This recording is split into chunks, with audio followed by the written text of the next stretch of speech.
Hello बच्चों, आज हम एवरेस्ट मेरी शिखर यात्रा पाठ को पढ़ेंगे, जिसमें बचेंद्री पाल जो लेखिका हैं, उन्हें एवरेस्ट पर विजय पाने वाली पहली भारतीय पर्वतारोही होने का गौरव प्राप्त है। उन्होंने एवरेस्ट विजय की अपनी रोमांचक पर्वतारोहण यात्रा का संपूर्ण विवरण स्वयं ही लिखा है। उन्होंने कहा है, इसमें लिखा है कि अंतिम पड़ाव से शिखर तक पहुंचकर तिरंगा लहराने के एक एक पल का ब्यौरा उन्होंने यहाँ दिया है। तो यहाँ पर एवरेस्ट विजय के अभियान दल में लेखिका बचेंद्री पाल भी एक सदस्य के रूप में थी।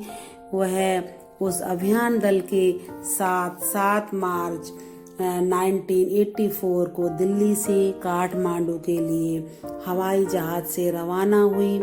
इस दल से पूर्व एक दल और काठमांडू के लिए जा चुका था, जो आगे बेस कैंप पहुंचकर दुर्गम हिमपात के रास्ते को साफ करता। लेखिका ने उस स्थान का भी जिक्र किया है, जिसका नाम नमचे बाजार है और जहां से एवरेस्ट की प्राकृतिक छटा का बखूबी अवलोकन किया जा सकता है। यहाँ से लेखिका ने भारी बर्फ का बड़ा प्लूम देखा, जिसने उन्हें आश्चर्य में डाल दिया। लेखिका का अनुमान था कि वह बर्फ का फूल 10 किलोमीटर तक लंबा हो सकता था।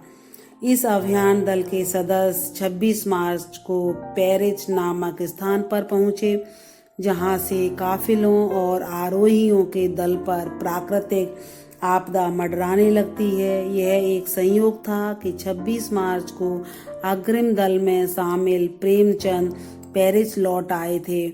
उनसे सूचना मिली कि 6000 मीटर की ऊंचाई पर कैंप 1 तक जाने का रास्ता बिल्कुल साफ कर दिया गया है। दूसरे तीसरे दिन के बाद चौथे दिन दल के सदस्य अंगदौरजी, लोपसांग और गगन बिस्सा साउथ कोल पहुंच गए। 29 अप्रैल को 7900 मीटर की ऊंचाई पर उन लोगों ने कैंप 4 लगाया। लेखिका 15-16 मई 1984 को बुद्ध पूर्णिमा के दिन लाहौत्से की बर्फीली सीधी ढलान पर लगाए गए सुंदर रंगीन नायलॉन के बने तंबू के कैंप 3 में थी। कैंप में 10 और व्यक्ति थे। साउथ कोल कैंप पहुंचने पर लेखिका ने अपनी महत्वपूर्ण चढ़ाई की तैयारी शुरू कर दी थी।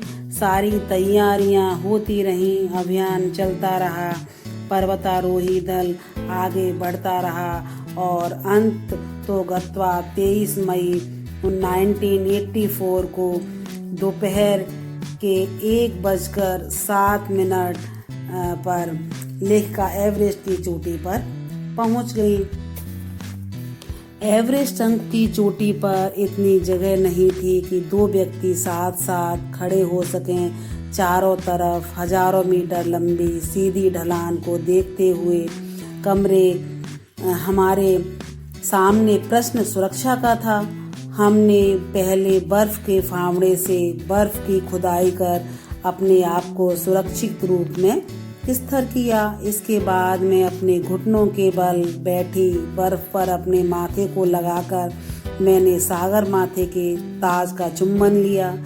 बिना उठे ही मैंने अपने थैले से दुर्गा माँ का चित्र और हनुमान चालीसा निकाला। मैंने उनको अपने साथ लाए लाल कपड़े में लपेटा, छोटी सी पूजा अर्चना की और इनको व्रत में दबा दिया। आनंद के इस क्षण में मुझे अपने माता पिता का ध्यान आया। यह सब लेखिका अपने विषय में सब कुछ बता रही हैं। जैसे मैं उठी, मैंने अपने हाथ जोड़े और मैं अपने रज्जु नेता अंगदौरजी के प्रति आदर भाव से झुकी।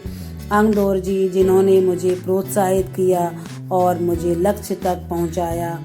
मैंने उन्हें बिना ऑक्सीजन के एवरेस्ट की दूसरी चढ़ाई चढ़ने पर बधाई भी दी। उन्होंने मुझे गले से लगाया और मेरे कानों में धीरे से फुसफुसाया, कहा, दीदी तुमने अच्छी चढ़ाई की, मैं बहुत ही आपसे प्रसन्न हूँ। कुछ देर बाद सोनम पुलजर पहुंचे और उन्होंने फोटो लेने शुरू कर दिए। इस समय वह लाहटू ने हमारे नेता को एवरेस्ट पर हम चारों के होने की सूचना दे दी थी। तब मेरे हाथ में वॉकी टॉकी दिया गया। कर्नल खुल्लर हमारी सफलता से बहुत प्रसन्न थे। मुझे बधाई देते हुए उन्होंने कहा, मैं तुम्हारी इस अनूठी उपलब्धि के लिए तुम्हारे माता पिता को बधाई देना चाहता हूँ।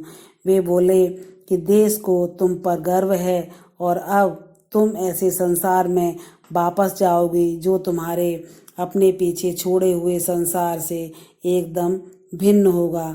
तो इस तरह लेखिका बचेंद्री पाल ने उपलब्धि हासिल की और वो पहली भारतीय पर्वतारोही का उनको गौरव प्राप्त हुआ। और यह पाठ आपको आसानी से समझ में आ गया होगा। धन्यवाद।